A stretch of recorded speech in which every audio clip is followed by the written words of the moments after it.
Superman issue 18, Brian Michael Bendis writing with Ivan Reis on the art, and this is the issue in which Superman tells the world that he is Clark Kent.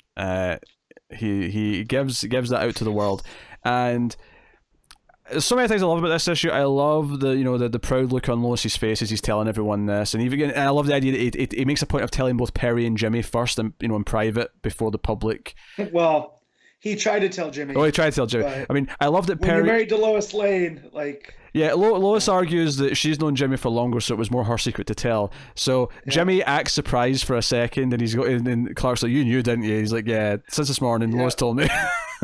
So, this was something I was totally against, right? Because I like that you almost get a concept of the Trinity with Clark, Cal, and Superman, right? There's this Kryptonian heritage, there's this Kansas heritage, and then there's who he created himself to be, right? And throw this all out the window now, because they're all one and the same. Yeah, for me, but then as I get, go ahead, I was just going to say it's a natural evolution that I think had to happen at some point. And that's exactly. So as I am reading this, Bendis is slowly winning me over by almost taking each of these arguments and breaking them down over a page, right? Yeah. And then he interjects the stuff that happened with Jor-El and about all the secrets and all the harm that caused, and how basically these secrets are what caused the end of Krypton. And also, he says at one point when he's actually making his speech that one of the reasons why he kept everything secret is to protect those around him. But he admits, he's like, well, it's for a long time now, everyone's known that Lois is close to Superman. Even if she's married to Clark Kent, everyone knows she's someone who's close to Superman. That Jimmy knows Superman. That the Daily Planet is associated with Superman. They're not safe anyway. They all know that he's even if they don't know it's Clark Kent, they know that Superman has a tie to all these things. So the reason to keep it safe. And I love that the Perry finding out scene is silent. It's just those very wide panels of Clark the white panels opening his shirt. If you're being a voyeur. Yeah. Yep. Opening his shirt and Perry coming in to hug him. Legit brought a tear to my eye. I'm reading this first thing Wednesday morning, so I can't help myself. Not going to wait for the physical copy. I'm going to pick up the digital. Mm-hmm. I'm sitting there on my couch, and I feel wetness go down my cheek as I go through that page. And I was not expecting that. Because you're thinking Perry, this gruff, this, gonna be mad at Clark for lying to him, right? And then he hugs him. And, oh man, it's such a great page. It's phenomenal. And you have this whole scene with Adam Strange where he's going to Adam Strange to talk about what he's thinking about doing.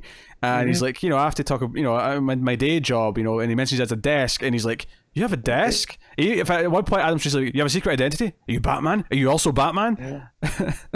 And I like that, though, too, is that, the idea that he is, because they are so similar looking, right? Like, that they could be one and the same, but yeah. I dig that. I dig the page where he's actually making the speech, and there's and he's talking about Jonathan and Martha. He tells the whole story, and it cuts around a lot of the villains seeing this, the Young Justice seeing this. You see the Justice League, you see the closest characters to him, you see Batman and Damian watching, and even Batman's got a smirk in his face. Yeah, Batman's got a smirk in his face. Number 2, Supergirl's with Crypto watching, Leviathan's watching, Red Cloud's watching, what's her face, Melody, whatever, the firefighter. Yep. She's watching. Melody Moore, there you go. That's the other thing that got me, right, was the with all of the people watching. There's one missing. And well, Leviathan. This must piss Leviathan off. Oh sure, yeah. Right, because this was their trump card on him, is that they knew his secret identity by the end, right? Like, and they want to release all the secrets of all the superheroes so everybody's equal. Well, now they just removed the biggest card from that deck, and yeah. But who's missing that you're thinking? Well, that's the thing. It's missing the one notable reaction that I think everyone's dying to see, and that is Lex Luthor. So we see Superman fly off from this speech. Everyone's looking up at him. And then it cuts to the Legion of Doom. And again, how this fits in with the continuity of Justice League, I have no idea. But just don't think about it. That's what I've had to do. Yeah, so they're all standing around, and it's Brainiac who says, "Luthor, how did you not see this coming?" and Luthor just looks over with, this evil eye, and the final page is just this classic, and it's not Apex Lex. Like, he doesn't look like Apex Lex in these couple of he panels. shapeshifts. Yeah. Yeah. He turns into classic Lex, and it's just him looking evil as the final panel. And I love how much this pisses him off. Yeah.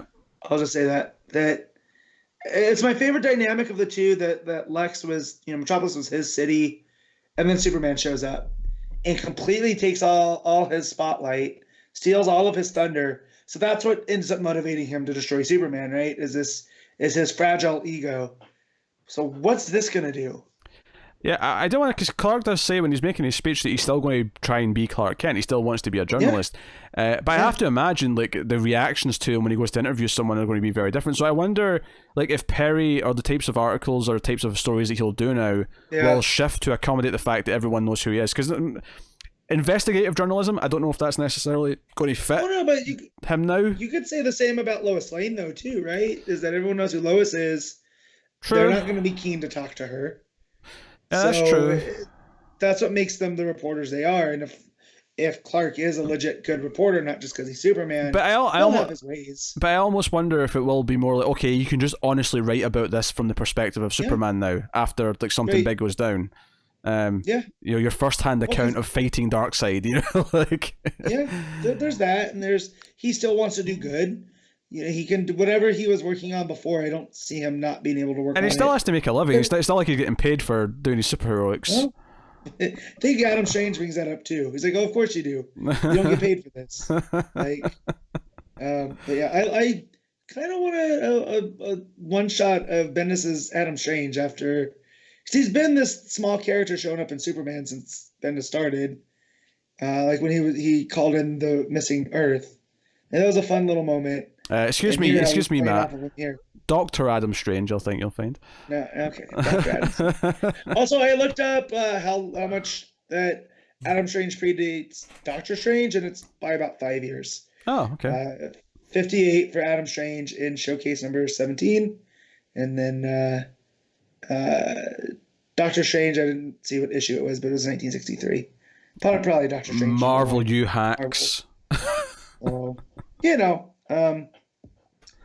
Another solid issue, and the fact that I was so outside against this, going, man, I don't know. I like the secret identity for Clark Kent, and it allows him to be more flexible. And then Bendis completely destroying that argument through the course of this issue. Superman's delivering it. It's pretty. Bendis is a pretty decent writer, right? Like, yeah, sure, pretty decent. Thing or two. Yeah, right. Unless you're Connor.